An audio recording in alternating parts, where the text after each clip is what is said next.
नमस्कार, आप देख रहे हैं राष्ट्रवाद और मैं हूं आपके साथ अनंत त्यागी। आज राष्ट्रवाद में बहस टाइम्स नाउ नवभारत के उस खुलासे की, जिस खुलासे में हम लोगों ने साफ किया था कि प्रधानमंत्री नरेंद्र मोदी की सुरक्षा को लेकर के पंजाब सरकार की तरफ से, बल्कि पंजाब की पूरी मशीनरी की तरफ से कितनी बड़ी चूक की गई। फिरोजपुर में पीएम की सुरक्षा में जब से चूक हुई, तब से पंजाब सरकार अलग अलग तर्क लेकर के सामने आ रही है। सीएम चन्नी प्रेस कॉन्फ्रेंस कर देते हैं बिना किसी तर्कों के। एसपीजी की जो प्रोटोकॉल है उसकी कोई बात नहीं की जाती। 48 घंटे पहले प्रधानमंत्री नरेंद्र मोदी के दौरे से 48 घंटे पहले, यानी 5 तारीख को दौरा था, 3 तारीख को एसपीजी की तरफ से 32 पन्नों की चिट्ठी लिखी गई थी और उसमें साफ किया गया था कि प्रधानमंत्री नरेंद्र मोदी को कैसे खतरे हैं। पंजाब के फिरोजपुर में और हुसैनी वाला जहां वो जा रहे थे और जिस जगह पर प्रधानमंत्री नरेंद्र मोदी का काफिला रोका गया 18 से 20 मिनट तक, वो पाकिस्तान बॉर्डर से महज 10 किलोमीटर की दूरी पर था। एसपीजी की चिट्ठी में साफ लिखा गया कि इंडियन मुजाहिदीन, लश्कर तैयबा और खालिस्तान, हुजी ऐसे अनेक आतंकी संगठन हैं जिनसे प्रधानमंत्री नरेंद्र मोदी की सुरक्षा को खतरा है। और एसपीजी एक्ट 1998 में क्या कहता है?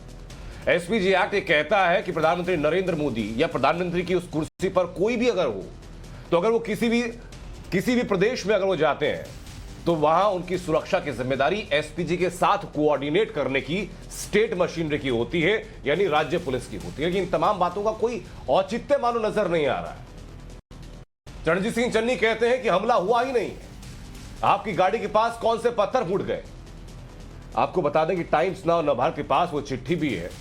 इस बैठक के बाद 3 जनवरी को एसपीजी के डायरेक्टर और पंजाब के पुलिस अधिकारियों को जो चिट्ठी भेजी गई थी, जो बताती है कि इस चिट्ठी में सिलसिलेवार तरीके से पीएम के दौरे, पीएम के रूट और हर संभावित रूट की विस्तार से चर्चा की गई है। यानी पीएम जब जाते हैं तो कोई एक रूट तय नहीं होता, उनके ऑल्टरनेट रूट भी तय किए जाते हैं, उनको सैनिटाइज किया जाता है, यानी हर एक रूट को सुरक्षा के मानकों पर परखा जाता है। प्रधानमंत्री नरेंद्र मोदी जब मौसम के चलते हेलीकॉप्टर से हुसैनी वाला नहीं पहुंच पाए तो सड़क मार्ग का जिक्र किया गया। डीजीपी ने क्लियरेंस दे दिया इस बात को लेकर कि हां आप जा सकते हैं। और आपको यह बताते हैं कि जो चिट्ठी है वो किस किस को भेजी गई थी, ये आपके लिए जानना बहुत जरूरी है। और इस चिट्ठी में क्या लिखा गया था?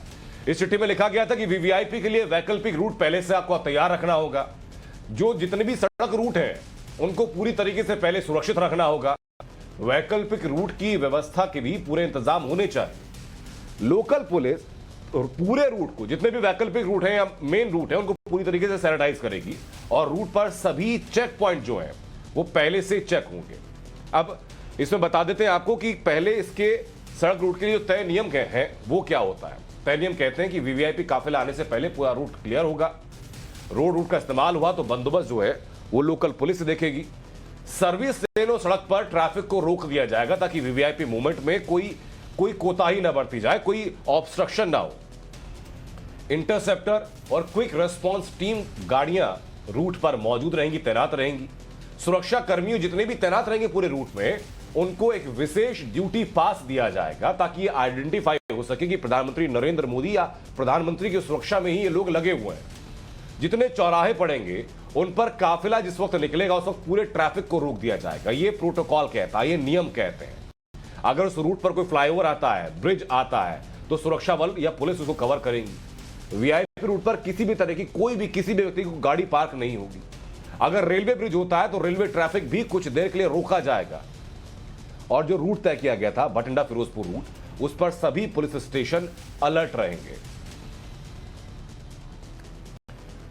अब ये तो नियम कायदे की बात हमने बता दी, लेकिन बातें यहीं पर खत्म नहीं होती। ये खुलासे का चैप्टर टाइम्स नाउ नवभारत पर यहीं खत्म नहीं होता। एक दिलचस्प बात सामने आती है। टाइम्स नाउ नवभारत को अपने विश्वसनीय सूत्रों से पता चला कि पंजाब के सीएम रणजीत सिंह चन्नी ने पीएम की सुरक्षा की चूक की पूरी जानकारी कांग्रेस महासचिव प्रियंका गांधी को दी है।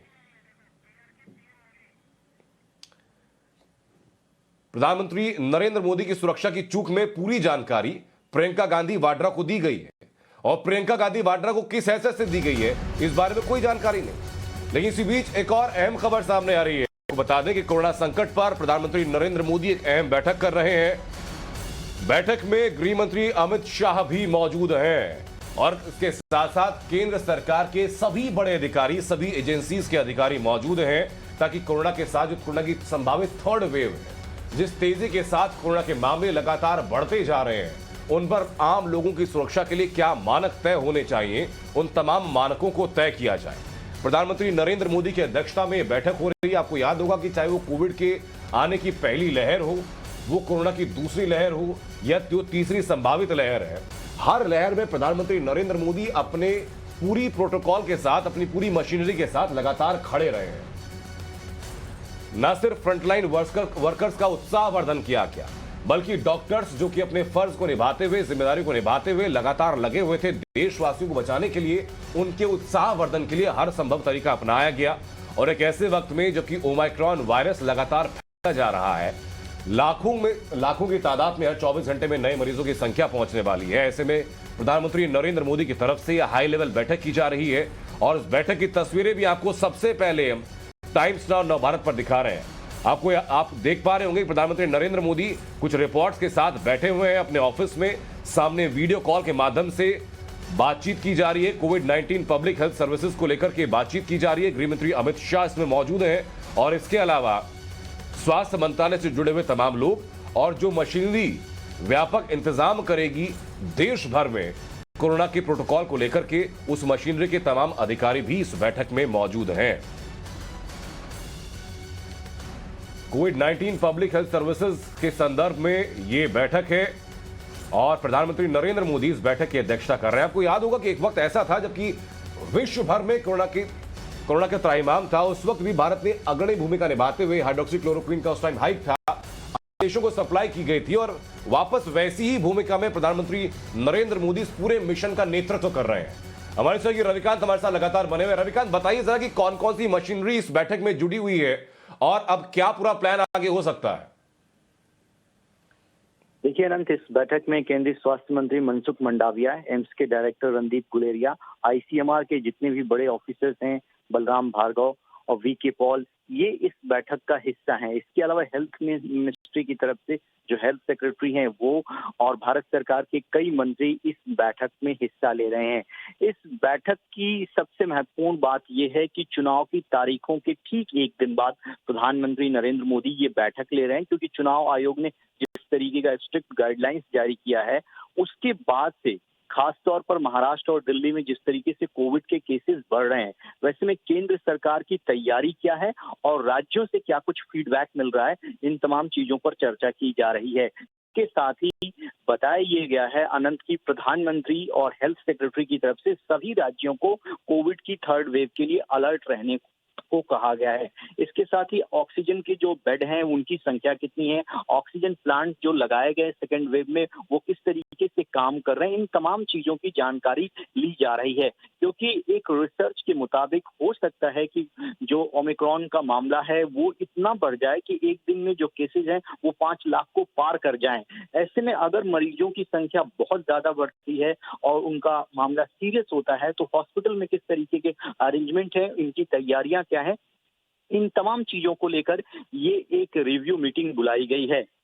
इसके साथ ही ये भी जानकारी दी गई है अनंत की हो सकता है कि प्रधानमंत्री अलग अलग राज्यों के मुख्यमंत्रियों के साथ दोबारा बैठक करें और एक बार फिर, जैसा कि हमने देखा कि सेकेंड वेव में प्राइम मिनिस्टर खुद कोविड की लड़ाई को फ्रंट से लीड कर रहे थे, ठीक उसी तरीके से चुनाव के माहौल भी किस तरीके से फ्रंट से लीड करना है, ये एग्जाम्पल सेट किया जा रहा है। साथ ही राज्यों को अलर्ट रहने के लिए कहा है। जो भी केंद्र सरकार की तरफ से उनको लॉजिस्टिक सपोर्ट चाहिए, साइंटिस्ट, मेडिसिन, तमाम चीजें जो हैं वो केंद्र सरकार की तरफ से राज्यों को मुहैया कराई जाएगी। उनको किस तरीके की गाइडलाइंस अपनानी है उसके लिए स्टेट को फ्रीडम है, चाहे वो लॉकडाउन लगाएं या पार्शियल लॉकडाउन लगाएं या कर्फ्यू लगाएं या 1-2 दिन का जो रिलैक्सेशन होता है वो किस तरीके से देना चाहते हैं, वो राज्यों की ऊपर डिपेंड करता है। और केंद्र सरकार की तरफ से राज्यों को कहा गया है कि आप अपने यहाँ के मैटर को देखते हुए डिसीजन लीजिए, केंद्र सरकार का पूरा सपोर्ट है।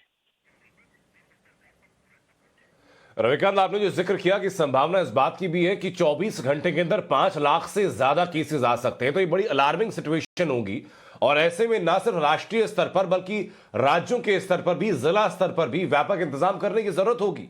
ऐसे 2 राज्य जो कि जनसंख्या के लिहाज से बड़े राज्य हैं, पंजाब और उत्तर प्रदेश, दोनों जगह विधानसभा चुनाव भी हैं, तो ऐसे में गंभीरता और बढ़ जाती है। बिल्कुल अनंत, आपने ठीक कहा, क्योंकि 5 राज्यों में विधानसभा के चुनाव है और अमेरिका की आबादी के बराबर अकेले उत्तर प्रदेश की लगभग जनसंख्या है। और जिस तरीके से बिल्कुल। चुनाव की तारीखों का ऐलान हुआ है और गाइडलाइंस जो है चुनाव आयोग की तरफ से दी गई हैं, हो सकता है कि प्राइम मिनिस्टर इसमें अपील भी करें कि सभी पॉलिटिकल पार्टियों को एक एग्जाम्पल सेट करना है कि हम चुनाव की कीमत अपने जो नागरिक हैं उनकी जान के साथ नहीं तुलना कर सकते। किसी भी नागरिक की जान ना जाए, ये पहली प्रायोरिटी होनी चाहिए और ज्यादा से ज्यादा जो डिजिटल माध्यम है उसको अपनाया जाए, क्योंकि कहा यह भी गया है कि जो नामांकन होगी वो भी ऑनलाइन आप कर सकते हैं और डिजिटल माध्यम के तहत आप लोगों से संपर्क कीजिए चुनाव के दौरान। अब देखना ये है कि इसको किस तरीके से इम्प्लीमेंट किया जाता है। ये एक पहला ऐसा चुनाव होने जा रहा है जिसमें डिजिटल माध्यम का बहुत ज्यादा प्रयोग किया जा रहा है। कई पॉलिटिकल पार्टी इसका वेलकम किया है, कई पॉलिटिकल पार्टियां कह रही हैं कि इस तरीके से अगर चुनाव होता है तो ruling party Bharatiya Janata party को बेनिफिट होगा। ये लेकिन एक चुनाव का पूरा मामला अलग है। ये जो अभी बैठक चल रही है इसमें ये देखा जा रहा है कि कितने लोगों को डबल डोज लग चुका है, कहां पर वैक्सीनेशन की रफ्तार अभी भी धीरे है, ओमिक्रॉन के मामले जिस तरीके से बढ़ रहे हैं, हमें क्या कुछ चीजें करने की जरूरत है ताकि जो सेकेंड वेव में पूरे देश ने देखा वो परिस्थितियां तीसरे वेव में ना रहें, लोगों की जान ना जाए। इस बात को इंश्योर करने के लिए ये हाई लेवल बैठक प्राइम मिनिस्टर नरेंद्र मोदी की अध्यक्षता में चल रही है। बिल्कुल, जैसे ही बैठक खत्म होगी रविकांत, वापस आपके पास लौटेंगे अपडेट के लिए कि इस बैठक में क्या क्या अहम फैसले लिए गए हैं। बहुत बहुत शुक्रिया बहरहाल आपका हमसे जुड़ने के लिए रविकांत। तो ये प्रधानमंत्री नरेंद्र मोदी की एक तरफ आपको हाई लेवल मीटिंग की खबर दिखाई जिसमें कि वो गृह मंत्री, स्वास्थ्य मंत्री, एम्स के डायरेक्टर, आईसीएमआर के डायरेक्टर, तमाम मशीनरी के जो लोग हैं उनके साथ बैठक कर रहे हैं। ये बात मद्देनजर रखते हुए कि आगामी चुनाव में लोगों को बचाया जाए। लेकिन वापस राष्ट्रवाद में अपने मुद्दे पर हम लौट करके आते हैं और आपको दो बातें हम लोगों ने राष्ट्रवाद में बताई हैं अभी तक। पहली बात यह कि जो एसपीजी की 32 पन्नों की चिट्ठी है उस चिट्ठी में साफ लिखा गया था कि इंडियन मुजाहिदीन, लश्कर-ए-तैयबा जैसे आतंकी संगठनों से प्रधानमंत्री नरेंद्र मोदी की सुरक्षा को खतरा है। यह बात एसपीजी ने दौरे से 48 घंटे पहले यानी 3 तारीख को एक डॉक्यूमेंटेड वे में पंजाब की मशीनरी तक पहुंचा दी थी। उसके 48 घंटे बाद तक यानी अब 9 तारीख तक भी इस मामले में कोई सफाई नहीं आ पाई है, सिर्फ बहाने बनाए जा रहे हैं। कहा जा रहा है कि पीएम की सुरक्षा को खतरा कोई था ही नहीं। कहा जा रहा है कि पंजाबियत को बदनाम करने की कोशिश की जा रही है, कहा जा रहा है कि पंजाब को बदनाम करने की कोशिश की जा रही है। लेकिन इसी बीच टाइम्स नाउ नवभारत पर यह जानकारी भी सामने आती है कि पंजाब के मुख्यमंत्री चरणजीत सिंह चन्नी कांग्रेस की महासचिव प्रियंका गांधी वाड्रा को इस बारे में पूरी ब्रीफिंग देते हैं कि सीएम की सुरक्षा में चूक के क्या क्या मानक थे या उस दौरान पूरा घटनाक्रम क्या रहा। अब टाइम्स नाउ नवभारत सवाल यह भी पूछ रहा है कि सुरक्षा में चूक हुई उसके लिए तो जवाबदेह आप हैं ही, लेकिन यह भी बताइए कि आखिरकार प्रियंका गांधी वाड्रा ऐसी कौन सी कॉन्स्टिट्यूशनल पोस्ट पर है जो एक सूबे का मुख्यमंत्री उसके सूबे में हुई प्रधानमंत्री की सुरक्षा में लापरवाही को लेकर के ब्रीफिंग जाकर दे रहा है वहां पर। इन्हीं तमाम सवालों को लेकर के हम आगे बढ़ेंगे। जो खास मेहमान हमारे साथ उनका तारुफ कराते हैं, हमारे साथ शांतनु गुप्ता जुड़ चुके हैं, राजनीतिक विश्लेषक हैं। गजेंद्र सिंह साकला हमारे साथ जुड़ चुके हैं कांग्रेस की तरफ से। हमारे साथ अहबाब सिंह ग्रेवाल है आम आदमी पार्टी की तरफ से और कुछ ही देर में हमारे साथ प्रेम शुक्ला भी होंगे बीजेपी की तरफ से। बहुत बहुत स्वागत आप सभी लोगों का। साकला साहब, शुरुआत में आपसे करना चाहूंगा कि ये कांग्रेस पार्टी विक्टिम कार्ड क्यों खेल रही है, ये पंजाब सरकार विक्टिम कार्ड क्यों खेल रही है? गलती भी आपकी, विक्टिम कार्ड भी आप खेलें।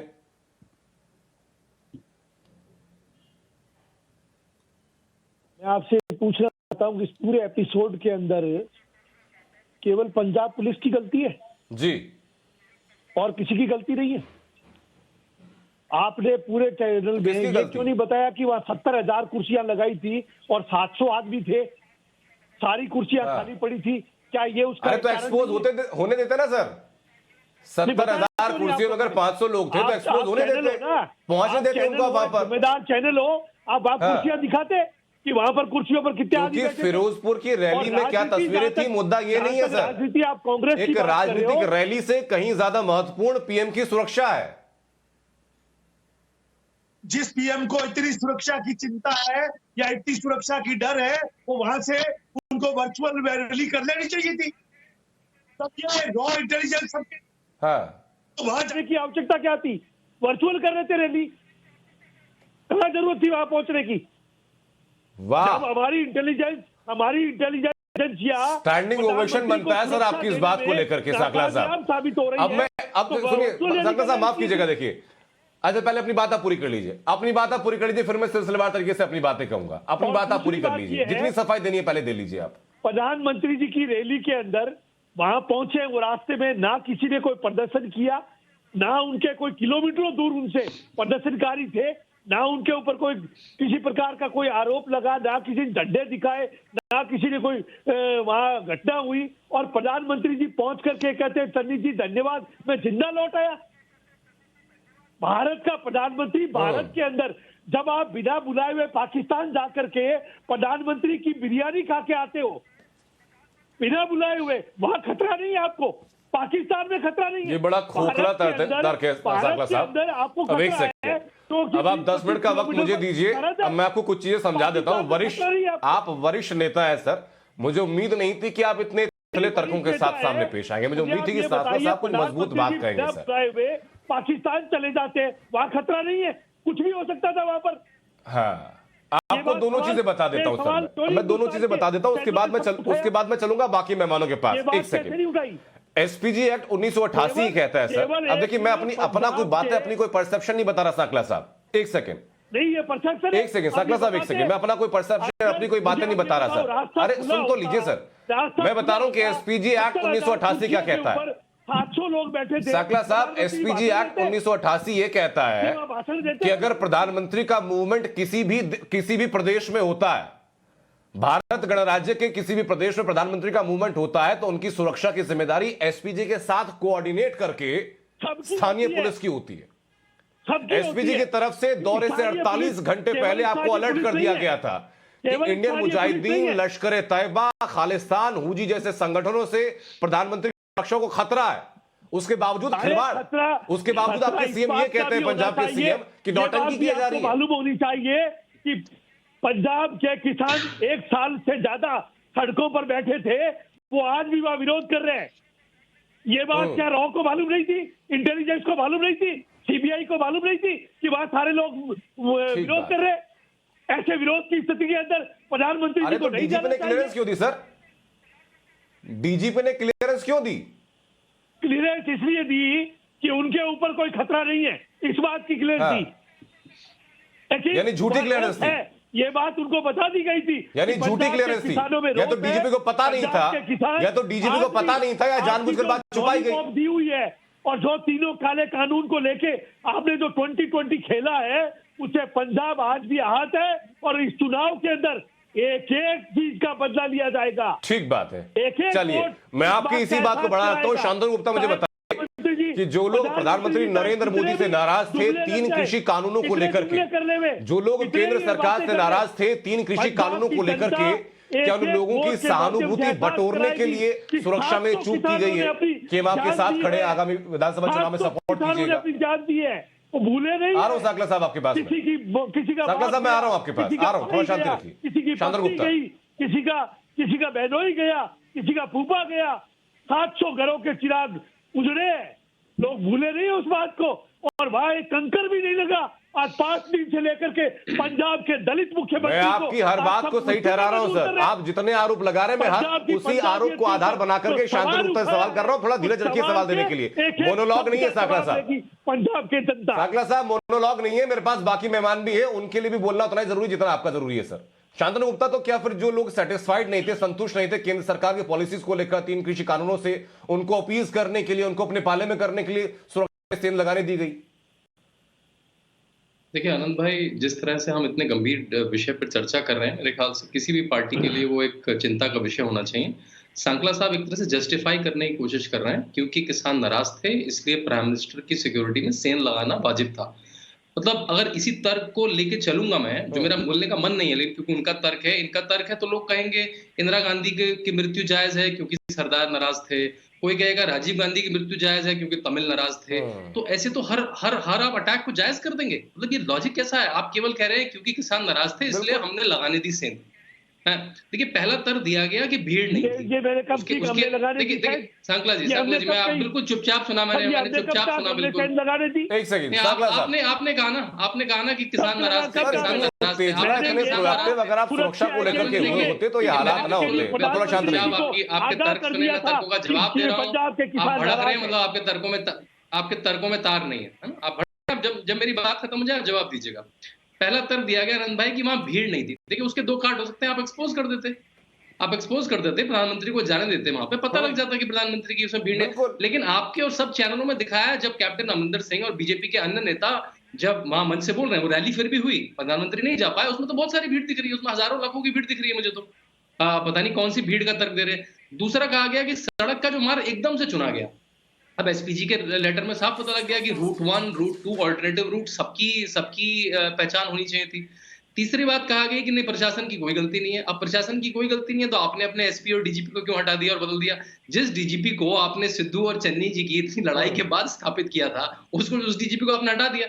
मतलब आप खुद भी मान रहे हैं, लेकिन आप टीवी पे कहने से बच रहे हैं। आप कार्रवाई कर रहे हैं अपने डीजीपी, अपने एसएसपी पे, लेकिन टीवी पे कहने से बच रहे हैं। तो मेरे ख्याल से अब कांग्रेस एक्सपोज हो गई है। और जो आखिरी बात जो सबसे जो दिक्कत वाली लग रही है कि चन्नी साहब इसकी रिपोर्टिंग प्रियंका वाड्रा के पास जाके कर रहे हैं।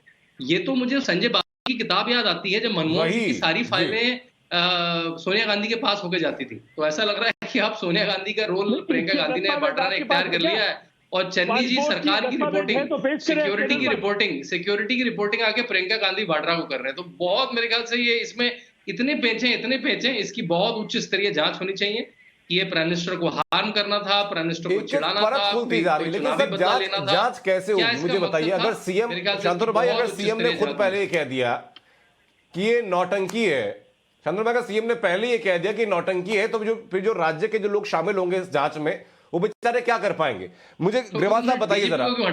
आम आदमी पार्टी तो स्पेक्टेटर की तरह देख रही है ना चीजों को।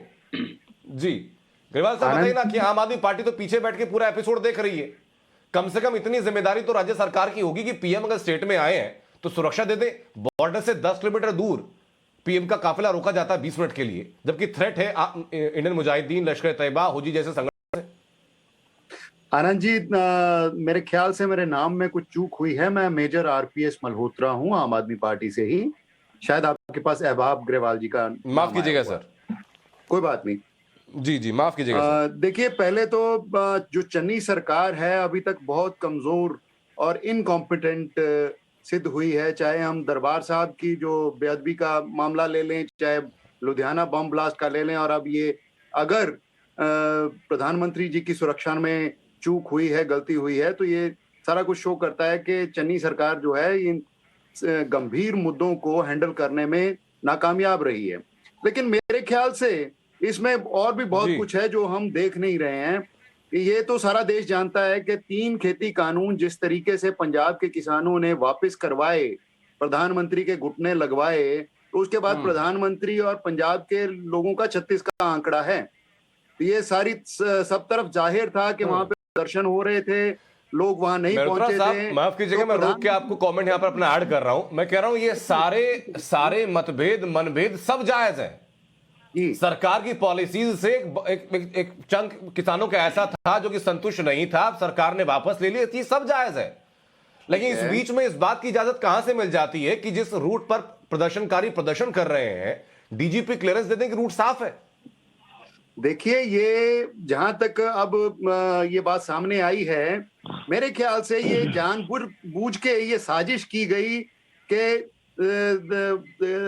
रैली पे जाया भी जाए और रास्ते से वापस आ जाया जाए, और पंजाब के बेकसूर शांतिपूर्वक प्रदर्शन करते हुए किसानों पर ये लांछन लगाया गया, झूठा लांछन लगाया गया। जबकि प्रधानमंत्री के सबसे करीब तो बीजेपी के वर्कर्स थे, वो झंडे उठा के जिंदाबाद जिंदाबाद कर रहे थे। तो प्रधानमंत्री बताएं कि बीजेपी के वर्कर से उनको डर था, खतरा था, या वो जो दूर बैठे हुए पंजाब के किसान थे जो शांतिपूर्वक प्रदर्शन कर रहे थे उनसे खतरा था? ये बहुत अफसोस की बात है कि प्रधानमंत्री को चाहिए था, अगर वहां पे प्रदर्शन हो भी रहा था तो एक बड़ा दिल दिखाते, उन किसानों के पास जाते, उनको कहते कि भाइयों तुम्हारी क्या समस्याएं हैं। सवाल तो मेरा यह है कि उनके आसपास चाहे जो था, डीजीपी ने उससे पहले क्लियरेंस दी थी, डीजीपी ने क्लियरेंस दी थी कि रूट पूरा साफ है। तो या तो डीजीपी को पता नहीं था, स्टेट मशीनरी डीजीपी तो पूरी सूचित करती नहीं है, या डीजीपी ने झूठी बात कही थी और फिर चन्नी साहब कहते हैं कि भाई ये तो नौटंकी है, फिर उसके बाद डीजीपी को हटा भी दिया जाता है। आनंद जी, डीजीपी को हटाने का मकसद या कारण कुछ और रहा है, क्योंकि यूपीएससी से जो पैनल आया उसमें उसका नाम नहीं था।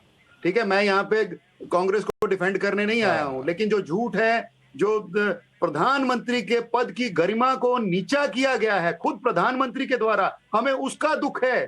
प्रधानमंत्री जी इतने बड़े पद पे आसीन हैं। अच्छा ठीक है, प्रेम शुक्ला जी हमारे साथ चर्चा का हिस्सा बन चुके हैं। प्रेम शुक्ला जी बताइए कि पीएम की रैली है और पूछा जाता है, जोश हाई लिखकर पूछा जा रहा है, तो गरिमा का ख्याल कौन रख रहा है? रास्ते पर प्रदर्शनकारी हैं, पुलिस वाला चाय पी रहा है उनके साथ बैठकर, एसएसपी पर आरोप लग रहा है और आरोप यह कि उसी ने बताया एसएसपी ने कि पीएम इसी रास्ते से आ रहे हैं। तो फिर कौन सा सिस्टम, कौन सी प्रोटोकॉल फॉलो हो रही है? देखिए, प्रोटोकॉल तो कहीं नहीं फॉलो हो रहा है, और जिस तरह से पंजाब के मुख्यमंत्री महोदय गैर संवैधानिक पद पर मौजूद श्रीमती प्रियंका वाड्रा को आदरणीय प्रधानमंत्री जी की सुरक्षा के संदर्भ में सूचनाएं साझा करते हैं, वह इस बात को स्पष्ट करती है कि गांधी परिवार ने जानबूझकर आपराधिक षड्यंत्र के तहत पंजाब में आदरणीय प्रधानमंत्री जी की सुरक्षा को खतरे में डाला, और उसके बाद वो रोज बहानेबाजी और प्रधानमंत्री जी के लिए अपमानजनक शब्दों का प्रयोग स्वयं पंजाब के मुख्यमंत्री कर रहे हैं। और पंजाब के मुख्यमंत्री जिस तरह का प्रयोग करें, और ये जो आपके जिस तरह की बात करें, मैं उनसे पूछना चाहता हूं, अत्यंत विनम्रता से पूछना चाहता हूं कि पंजाबियत और पंजाब का सबसे बड़ा अपमान अकाल तख्त को तोपों से उड़ाना था कि नहीं था? सबसे बड़ा पंजाब का अपमान 10,000 निर्दोष सिखों का नरसंहार करके उन नरसंहार के जिम्मेदार लोगों को संवैधानिक पदों पर बैठाना, HKL भगत को मंत्री बना देना, कमलनाथ को मुख्यमंत्री बना देना, जगदीश टाइटलर को मंत्री बना देना, सज्जन कुमार को सांसद बना देना, इस तरह से जो लोग निर्दोष सिखों के नरसंहार करने के दोषी थे, ऐसे लोगों को बचाना, ये निश्चित तौर पर पंजाबियत और मानवता को शर्मसार करने वाली घटना थी। उस पर पंजाबियत शर्मसार नहीं हुई, और केजरीवाल महोदय आज भी जो है कांग्रेस इस बात का जवाब सर मैं मेहरोत्रा साहब से लूंगा, लेकिन उससे पहले मैं छोटा सा कमेंट सांकला साहब से ले लूं कि सांकला साहब, बाकी कोई प्रोटोकॉल तो फॉलो हुआ कि नहीं हुआ, लेकिन एक प्रोटोकॉल जरूर फॉलो हुआ कि पंजाब के भूले नहीं प्रियंका गांधी वाड्रा को पूरी चीज का ब्यौरा देना। बता दीजिए लोगों को भाई कौन सी कॉन्स्टिट्यूशन पोस्ट पर प्रियंका गांधी वाड्रा है जो सीएम जाकर के उनको ब्रीफिंग दें। मैं आनंद जी आपसे एक सवाल पूछता हूं कि क्या आपके पास इसका कोई ऑथेंटिक दस्तावेज है कि उन्होंने प्रियंका गांधी को रिपोर्ट किया, और है तो आप इस चैनल पर बताइए, जिससे कम से कम यह कि देश की जनता गुमराह नहीं हो। वो आप बताइए किसको रिपोर्ट किया, किसने रिपोर्ट किया, कहाँ है वो दस्तावेज? अच्छा, आप मना कर दीजिए इस बात को लेकर चैनल पर अब मैं आपको सबूत दूं, उससे पहले आप मुझे 2 बातें बता दीजिए। चैनल पर नहीं, हर बात आप बरगलाने से काम नहीं चलेगा सर, मैं बता देता हूं।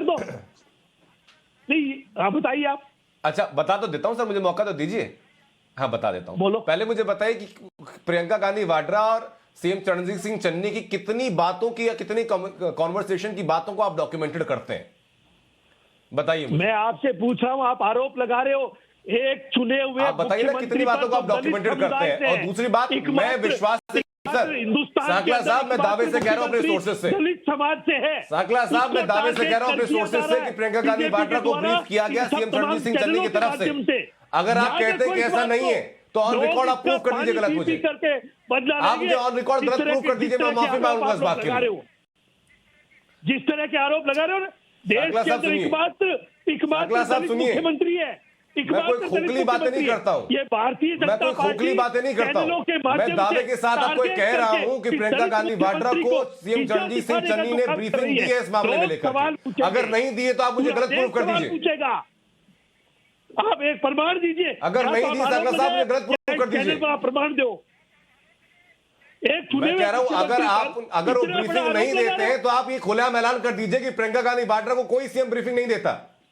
मुझे तो मालूम ही नहीं है, आप बताइए ना, मुझे पता नहीं है, मैंने आपके चैनल पर सुना है। आपको फिर ये भी मालूम नहीं होगा सर कि यूपीए 1 और यूपीए 2 में कैसे सोनिया गांधी के दर से होकर के सारी पीएम कार्यालय की जो फाइल्स थी वो दी जाती थी। मुझे आप ये बताइए, ये प्रमाण बताओ। मैं 10 सेकंड के रुक रहा हूं सर, बैठे हुए टॉप 10 न्यूज बता दूं दर्शकों को, 10 बड़ी खबरें बता करके मैं वापस आ रहा हूं सर, और दोनों सवाल मैं आपसे लूंगा।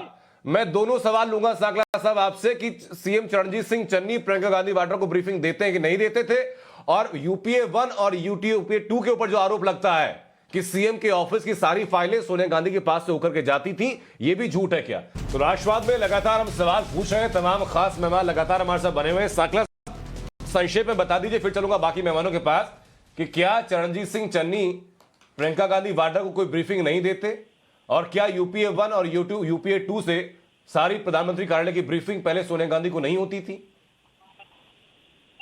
मैं तो ये सवाल आपसे पूछ रहा हूं, आप सवाल मुझसे मत पूछो, आपसे सवाल पूछ रहा हूं। सवाल का जवाब से सवाल नहीं हो सकता ना, आपके पास पूरी आजादी है, आपने आरोप लगाया, आपके पास सर पूरी आजादी है, स्वायत्तता है इस बात को लेकर के कि आप तर्क के साथ इस बात का खंडन कर दें, मैं स्वीकार कर लूंगा। नहीं, पंजाब के मुख्यमंत्री पे आपने आरोप लगाया, किस आधार पर, किस आधार पर आप बताइए?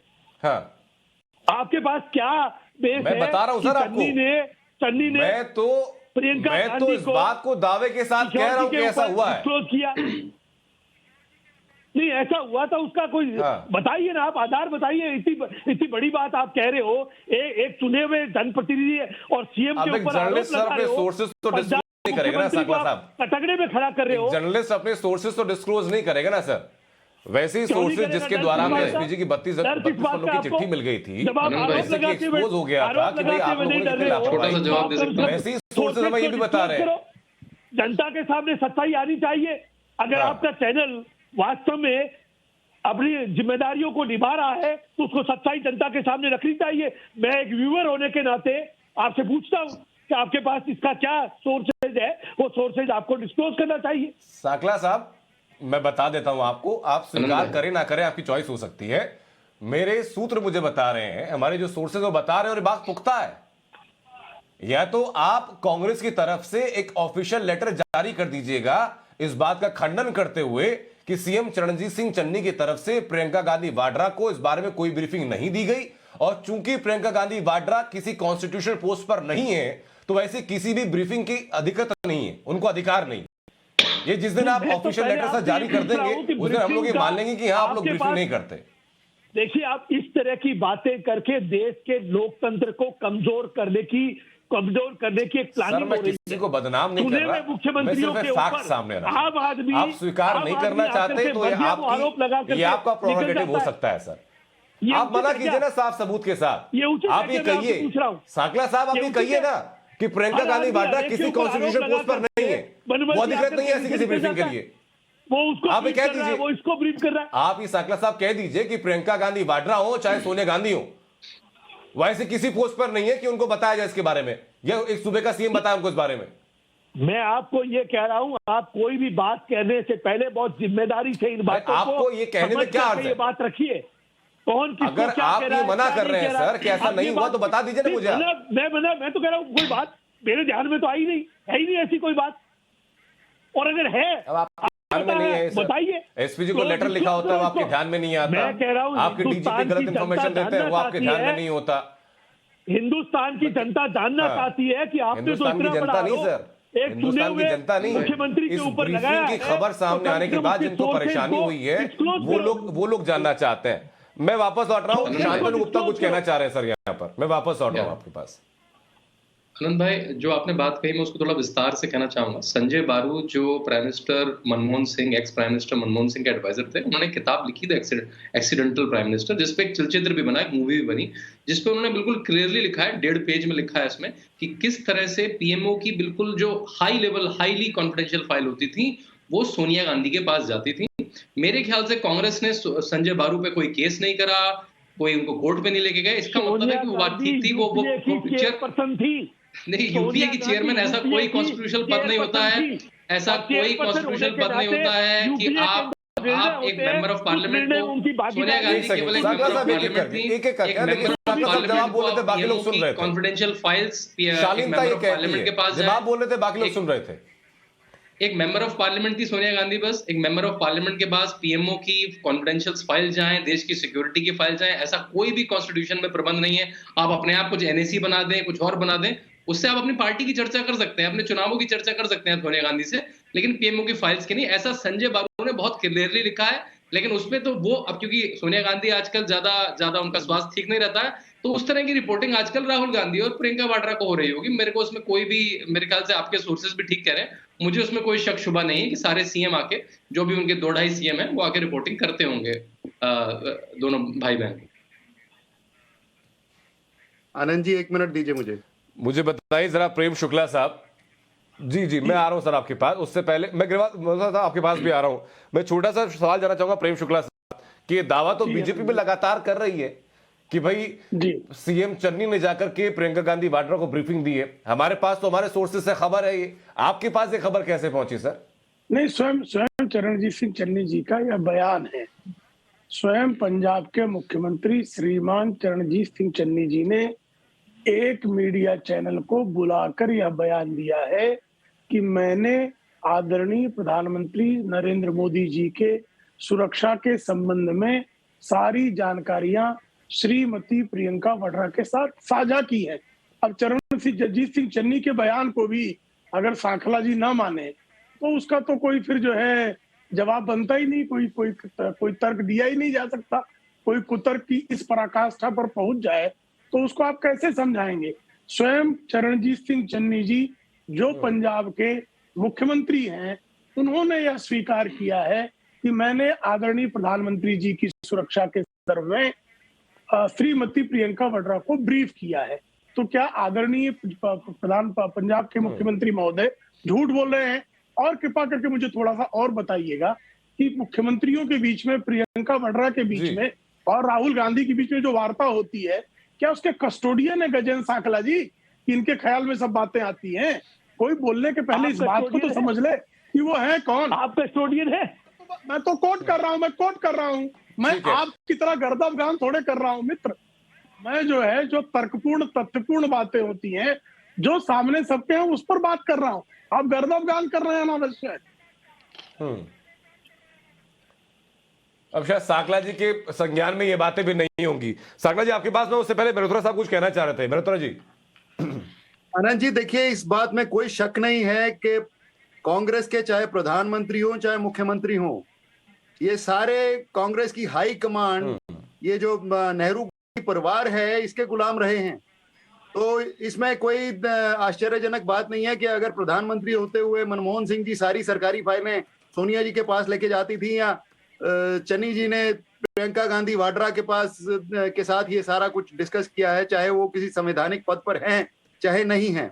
और इसके साथ साथ मैं एक बात और कहना चाहूंगा कि जो इतना बड़ा लांछन पंजाब के किसानों पे प्रधानमंत्री जी लगा के गए हैं, और जो पिछले 3 दिनों में झूठा सिद्ध हो गया है, इससे पंजाब के लोग बहुत ज्यादा आहत हुए हैं। कैसे झूठा सिद्ध हो गया, ये पहले बताइए। कैसे झूठा सिद्ध हो गया? डीजीपी क्या झूठा सिद्ध हो गया सर? इसमें कौन सी रिपोर्ट आ गई? मुझे तो कोई जांच रिपोर्ट भी सामने नहीं आई। कोई खतरा नहीं था, ये जानबूझकर साजिश की गई पंजाब को बदनाम करने के लिए। उस समय ये कोशिश, ये सर ये मतलब बिना पढ़े लिखो वाली बातें सर आप लोगों से उम्मीद नहीं करते हैं ना। अगर 48 घंटे पहले, दौरे से 48 घंटे पहले एसपीजी एक डॉक्यूमेंट कर रही है स्टेट एजेंसीज के साथ कि भाई आतंकी संगठनों से प्रधानमंत्री नरेंद्र मोदी को खतरा है, ये एसपीजी कह रही है आईबी के रिपोर्ट्स के आधार पर, तो और क्या सबूत चाहिए आपको? प्रधानमंत्री को कोई खतरा नहीं था, पंजाब के लोगों से प्रधानमंत्री को कोई खतरा नहीं था, फिर भी प्रधानमंत्री जी इतना बड़ा लांछन लगा गए पंजाब। ग्रेवाल साहब मुझे ये बताइए, एक सेकंड, मेहरोत्रा साहब मुझे एक बात बताइए, वहां पर क्या आईडी चेक हो रहा था क्या कि कौन आदमी प्रदर्शन कर पाएगा, कौन प्रदर्शन नहीं कर पाएगा? 10 किलोमीटर दूर जो पाकिस्तान की सीमा थी, जो बॉर्डर था, वहां से जो अक्सर ड्रोन आते हैं जिनको बीएसएफ मार के गिराती है, खुदा ना खास अगर ऐसा कुछ हो जाता तब भी आप यही गुणगान करते क्या कि कोई खतरा नहीं था, कोई खतरा नहीं था?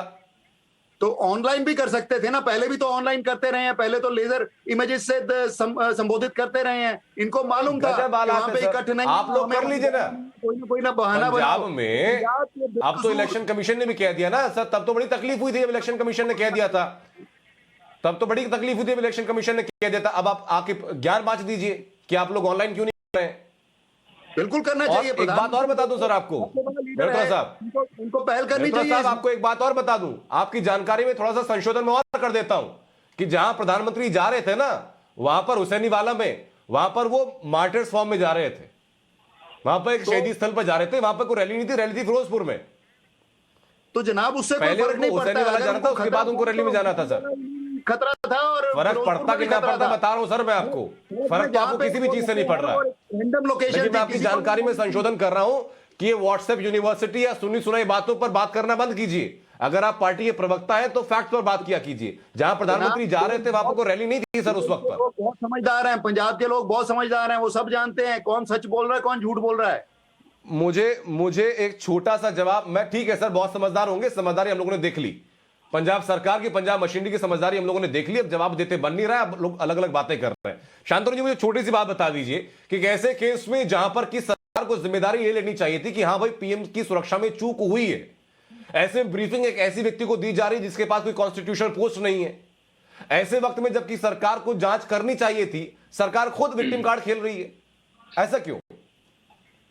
देखिए, हमें तो विरोधाभासी स्टेटमेंट तभी से आ रहे हैं और ये कहा गया कि ऑल्टरनेट रूट एकदम से दिया गया, और एसपीजी की रिपोर्ट कहती है कि ऑल्टरनेट रूट की बात पहले से हुई थी, और जो बड़ी कॉमन सी बात है कि अगर प्रधानमंत्री हवाई जहाज से नहीं उड़ पाएंगे तो वो किसी ऑल्टरनेट रूट से जाएंगे, और आम आदमी पार्टी उसको डिफेंड कर रही है, कांग्रेस उसको डिफेंड कर रही है, और प्रधानमंत्री की सिक्योरिटी किसी के लिए चर्चा का विषय ही नहीं है। वो कह रही नहीं, किसान, जैसे आपने ठीक कहा, वहां पता था कौन किसान है उसमें से, कौन उसमें इन्फिल्ट्रेट कर गया है, पाकिस्तान का बॉर्डर वहां से 10 किलोमीटर दूर है, लेकिन फिर भी डिफेंड कर रहे हैं। और जबकि मनीष तिवारी, कांग्रेस के मनीष तिवारी, सुनील जाखड़ कह रहे हैं कि हाँ प्रधानमंत्री की सिक्योरिटी में ब्रीच हुई है।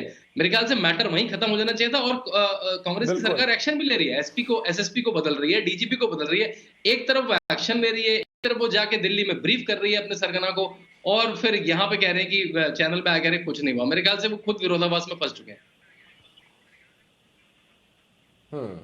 लेकिन साकला साहब, सर ये उम्र में भले आपसे छोटा हो, लेकिन थोड़ी सी नसीहत देना चाहूंगा इस मामले में कि हर चीज को ये कहना कि मेरे संज्ञान में नहीं है, चीजों का उत्तर सर नहीं हो सकता।